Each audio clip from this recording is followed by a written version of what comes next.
Hi అండి, నేను మీ Chandrika. Welcome back to ask wonders. ఈరోజు వీడియోలో హోటల్లో ఎక్కడ దొరకని నాటు బగారా రైస్ని మీకు చూపించబోతున్నాను. చాలా బాగుంటుంది, చాలా టేస్టీగా ఉంటుంది.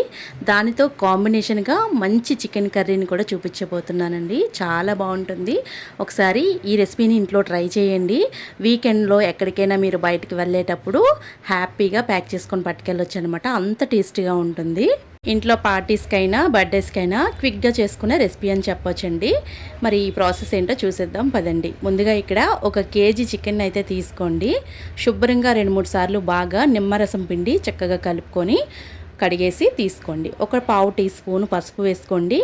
1 టేబుల్ స్పూన్ సాల్ట్, అలాగే 2 టేబుల్ స్పూన్ల వరకు చిల్లీ పౌడర్ని యాడ్ చేసుకోండి. ఇప్పుడు దీంట్లోకి 2 టేబుల్ స్పూన్ల వరకు పెరుగుని యాడ్ చేసి 1 టేబుల్ స్పూన్ ఆయిల్ కూడా యాడ్ చేసి శుభ్రంగా ఈ ముక్కలకి బాగా పట్టించి ఒక అరగంట పాటు మనం పక్కన పెట్టాలండి. ఎందుకంటే ఈ మసాలా అంతా మనం వేసిందంతా ముక్కలకి బాగా పట్టేంత వరకు ఒక అరగంట పాటు అయినా మరి నానబెట్టుకోవాలన్నమాట. ఇది తర్వాత ఒక బౌల్ తీసుకొని ఇక్కడ నేను 2 కప్పులన్నర వరకు రైస్ తీసుకుంటున్నానండి. మీరు బాస్మతితో చేసుకున్నా పర్వాలేదు, నార్మల్ రైస్తో చేసుకున్నా బాగుంటుందన్నమాట ఈ రైస్. ఇప్పుడు శుభ్రంగా 2-3 సార్లు బాగా కడిగి ఈ బియ్యాన్ని కూడా అరగంట పాటు నానబెట్టుకొని రైస్ మనం పెట్టుకుంటే చాలా బాగా వస్తుందన్నమాట రైస్. ఇప్పుడు ఒక పేస్ట్ అయితే మనం రెడీ చేసుకోవాలి. మసాలా పేస్టు 2 ఇంచుల చెక్క, 8 యాలకులు, అలాగే స్టార్ అనాస 2, అలాగే 8 లవంగాలు వేసుకోండి. తర్వాత దీంట్లోకి 1 బిర్యానీ ఆకు ఇలా తుంచుకొని వేసుకోండి. ఇప్పుడు కొన్ని మసాలాలు యాడ్ చేయాలి. 2 టేబుల్ స్పూన్ల వరకు ధనియాలు, అలాగే 2 టేబుల్ స్పూన్ల వరకు పుచ్చగింజలు యాడ్ చేసుకోండి. వాటర్ మిలన్ సీడ్స్ అంటే మార్కెట్లో అవైలబుల్గా దొరుకుతాయి అన్నమాట. ఇప్పుడు దీంట్లోకి 1 టేబుల్ స్పూన్ జీలకర్ర, అలాగే 2 టేబుల్ స్పూన్ల ఎండు కొబ్బరిని వేసుకోండి. మంచి టేస్ట్ వస్తుందన్నమాట. అలాగే 2 టేబుల్ స్పూన్లు జీడిపప్పుని కూడా యాడ్ చేసుకోండి. 1/2 టీ స్పూన్ వరకు గసగసాలు యాడ్ చేసుకొని దీన్ని చక్కగా పౌడర్లా మనం గ్రైండ్ చేసుకోవాలి. చూసారా, ఇలా బరకగా గ్రైండ్ అయిన తర్వాత దీంట్లోకి కొద్దిగా వాటర్ని యాడ్ చేసుకొని మెత్తటి పేస్ట్ని అయితే మనం రెడీ చేసుకోవాలన్నమాట. చాలా మెత్తగా మనం గ్రైండ్ చేసుకోవాలండి పేస్ట్. ఇప్పుడు బగారా రైస్ చేసుకోవడానికి ఒక పాట్ అయితే తీసుకోండి. మందంగా ఉన్న పాట్ తీసుకుంటే బాగుంటుంది. 3 టేబుల్ స్పూన్ వరకు ఆయిల్, 1 టేబుల్ స్పూన్ వరకు నెయ్యిని యాడ్ చేసుకోండి. ఇప్పుడు దీంట్లో హోల్ గరం మసాలా, షాజీరా కూడా వేసుకొని హోల్ గరం మసాలా వేసి మంచి అరోమా వచ్చేంత వరకు వేయించుకోవాలి. దినుసులన్నీ కూడా మాడిపోకుండా వేయించుకోండి. 2 టేబుల్ స్పూన్ వరకు జీడిపప్పు, అలాగే 2 బిర్యానీ ఆకులు వేసుకోండి. తర్వాత 2 ఉల్లిపాయలు చక్కగా కట్ చేసుకొని పొడుగ్గా కట్ చేసుకొని 1 కప్పు వరకు వేయండి. ఉల్లిపాయలు చక్కగా వేయించండి. ఇందులోని మంచి గోల్డెన్ షేడ్ వస్తే సరిపోతుందన్నమాట. ఒక 4 పచ్చిమిరపకాయలు నిలువుగా కట్ చేసుకొని వేసుకోండి.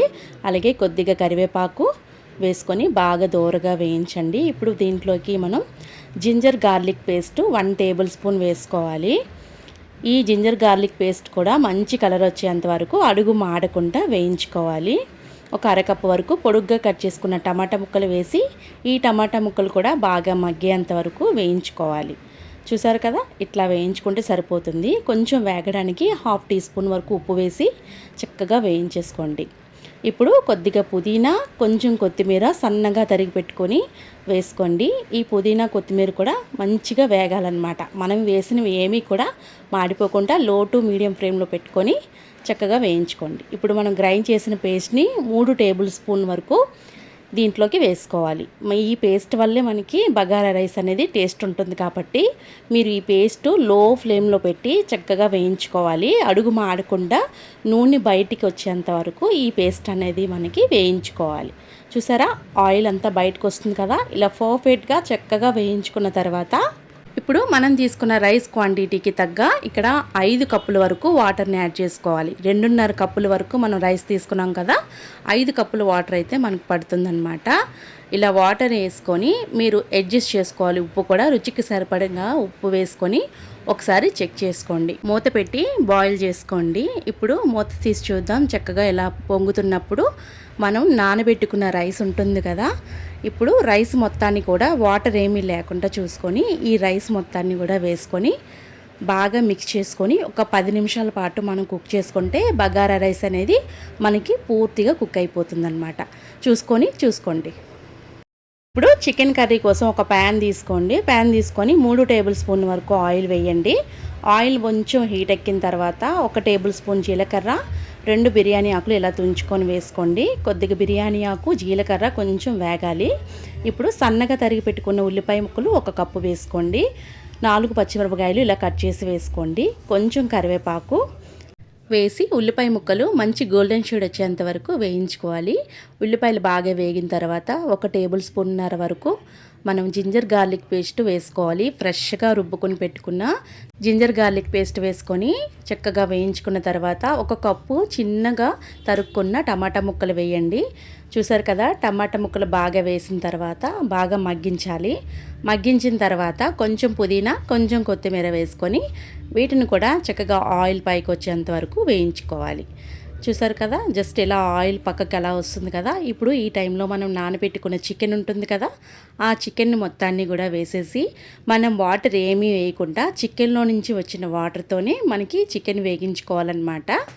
చూసారా, ఒకసారి బాగా కలిపేసి మూత పెట్టి మధ్య మధ్యలో చెక్ చేసుకుంటూ బాగా కుక్ చేసుకోండి.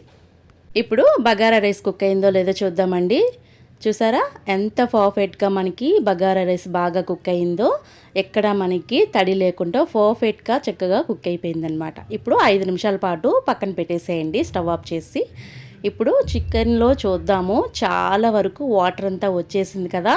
ఇప్పుడు కొద్దిగా కలిపేసి మనం మిగిలిన పేస్ట్ ఉంటుంది కదా, మసాలా పేస్ట్, ఇప్పుడు ఆ పేస్ట్ కూడా ఇందులో వేసేసి మీకు గ్రేవీ ఎంత కావాలో చూసుకొని ఇక్కడ వాటర్ని అడ్జస్ట్ చేసుకోవాలన్నమాట.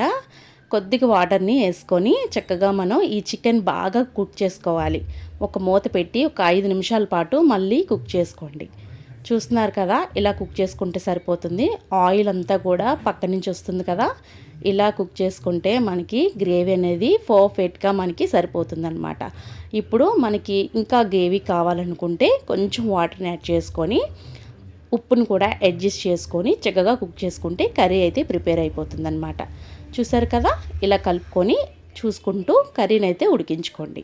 నాకైతే థిక్ గ్రేవీతో కావాలనుకున్నాను కాబట్టి కొంచెం దగ్గరికి కుక్ చేసుకున్నాను అనమాట. చూసారా, పర్ఫెక్ట్గా కుక్ అయిపోయింది కదా, కర్రీ అయితే రెడీ అయిపోయింది. అంతేనండి, చాలా సింపుల్గా చేసేసాం కదా chicken curry with bagara rice. చాలా టేస్ట్గా ఉంటుంది. ఇంట్లో ట్రై చేసి మీకు ఎలా కుదిరిందో నాతో కింద కామెంట్ సెక్షన్లో కామెంట్ చేయండి. వీడియో కనుక నచ్చితే లైక్ చేయండి, షేర్ చేయండి. మీ అమూల్యమైన ఫీడ్బ్యాక్ని కామెంట్ సెక్షన్లో కామెంట్ చేయండి. మరిన్ని వీడియోస్ కోసం మా ఛానల్ని సబ్స్క్రైబ్ చేయండి. Thank you for all.